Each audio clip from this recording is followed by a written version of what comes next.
আনজালাল্লাহু আমানাইনি লিউম্মতি, আল্লাহ আমার উম্মতের জন্য দুইটা আমানত নাজিল করেছেন। আমার উম্মতের জন্য দুইটা আমানত অবশিষ্ট রেখেছেন। তার মধ্যে একটা হলো ওমা কানাল্লাহু লিউআযযিবাহুম ওয়া আনতা ফীহিম, আল্লাহ ততদিন পর্যন্ত তাদেরকে আযাব দিবেন না, শাস্তি দিবেন না, গজব দিবেন না, যতদিন পর্যন্ত রাসূল কারীম সাল্লাল্লাহু আলাইহি সাল্লাম আপনি তাদের মাঝে অবশিষ্ট থাকবেন। সুবহানাল্লাহ, এটা একটা আমানত। দুই নাম্বার হলো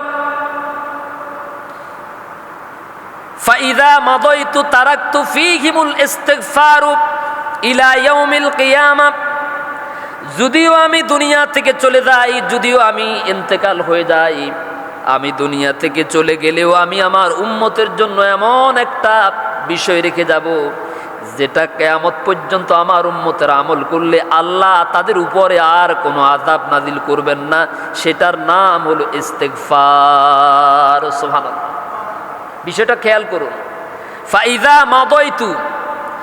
ফাইদা মাদাইতু তারাকতু ফীহিমুল ইস্তিগফার ইলা ইয়াউমিল কিয়ামাহ, কিয়ামত পর্যন্ত আল্লাহর পক্ষ থেকে এই উম্মতি মুহাম্মদের উপরে কোনো বড় আযাব নাজিল হবে না যদি তারা প্রতিদিন বেশি বেশি করে ইস্তিগফার তেলাওয়াত করে। সুবহানাল্লাহ, দেখছেন ওই যে আমি গত জুমায় বলেছিলাম হাসান বসরি বিশ্ববিখ্যাত বুজুর্গ আলেম মানুষ, তার কাছে 5 ব্যক্তি 5টা সমস্যা নিয়ে আসলেন। হাসান বসরি রহিমাহুল্লাহ তাআলা একজন এসে বলছেন, হুজুর আমার সন্তান হয় না।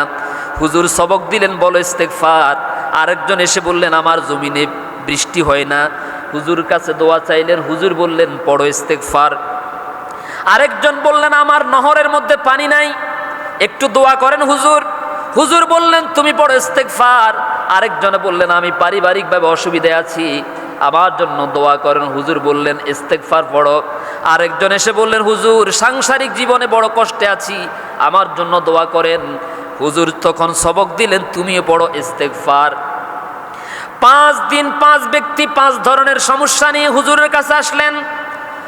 জগৎ বিখ্যাত আলেম হাসান বসরি রহিমাহুল্লাহ তাআলা 5 জনের 5টা সমস্যা 5 ধরনের, কিন্তু 5 জনকে সমাধান দিয়েছেন একটা, সেটা হল ইস্তিগফার, যার কথা কোরআনে কারিমে আল্লাহ রাব্বুল আলামিন বললেন, ফাকুলতুস্তাগফিরু রাব্বাকুম ইন্নাহু কানা গফফারা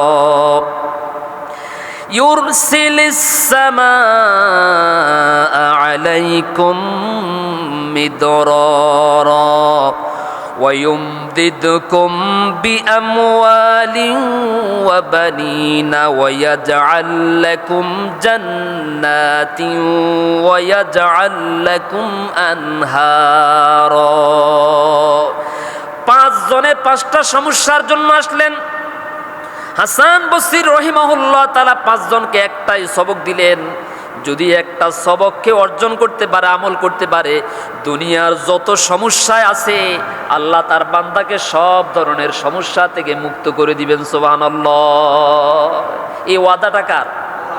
সমস্যা হাজারো রকমের হতে পারে, সমস্যা হাজারো রকমের হতে পারে, কিন্তু ঔষধ কয়টা? কথা বলেন, ঔষধ কয়টা?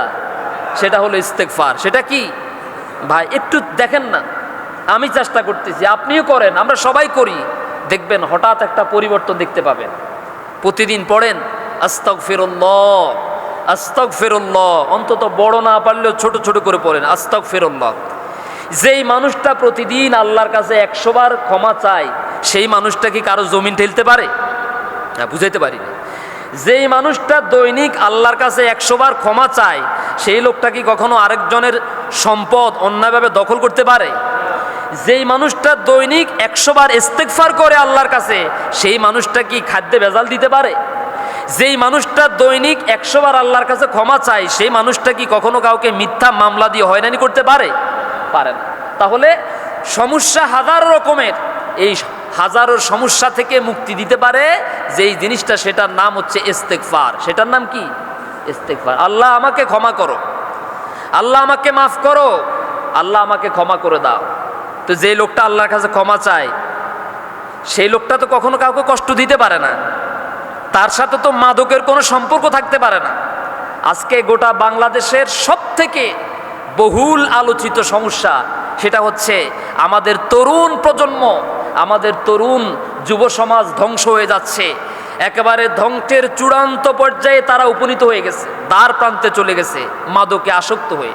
আমি দেখেছি গত পরশুদিন একটা ছেলে, ইসলামী আন্দোলনের একটা কর্মী, তার এলাকায় কিছু বখাটে ওরা মাদক সেবন করছে, আর সে এই মাদক সেবীদেরকে বাধা দিয়েছে, যার কারণে তাকে দুনিয়া থেকে বিদায় হতে হয়েছে। আল্লাহ যেন তাকে শাহাদাতের মৃত্যু দান করেন বলি আমিন। এভাবে করে আমিও আমার মাইকের আওয়াজ যতদূর পর্যন্ত যাচ্ছে, আমার এই সমাজের পরিধি যতদূর পর্যন্ত আছে, আমি আপনাদের সবাইকে উদারত আহ্বান করব, সন্ধ্যার পরে যদি দেখেন কোনো ছেলে জমাটবদ্ধ হয়ে গ্রুপ করে চিপাই চাপাই বিল্ডিংয়ের পিছনে, দোকানের পিছনে, কোনো গলির আড়ালে বসে বসে যদি তারা এই ধরনের কোনো অপকর্মে লিপ্ত হয়, মাদকে লিপ্ত হয়, ইয়া বা গাঁজা ইত্যাদি ইত্যাদি, এরপরে বসে বসে ফ্রি ফায়ার দেখছে, অপরাধ জগতে চলে যাচ্ছে, মোবাইল থেকে খারাপ খারাপ দৃশ্যগুলো দেখে 8 বছরের 7 বছরের মেয়েদের উপরে তারা ঝাঁপিয়ে পড়ে। হচ্ছে কি হচ্ছে না? হচ্ছে। বিগত 1 মাসে কি পরিমাণ আমাদের এই ছোট ছোট বাচ্চাগুলো, আমাদের বোনগুলো, নিষ্পাপ বাচ্চাগুলো তাদের লালসার শিকার হয়ে যাচ্ছে।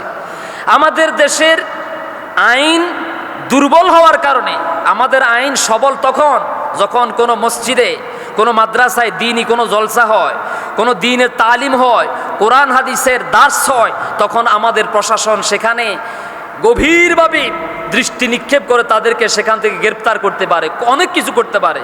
কিন্তু দেশ থেকে মাদক নির্মূল করার জন্য, খুন নির্মূল করার জন্য, ধর্ষণ নির্মূল করার জন্য তারা কিন্তু ওই রকম শক্তি প্রয়োগ করতে পারে না। ঠিক নয় কি?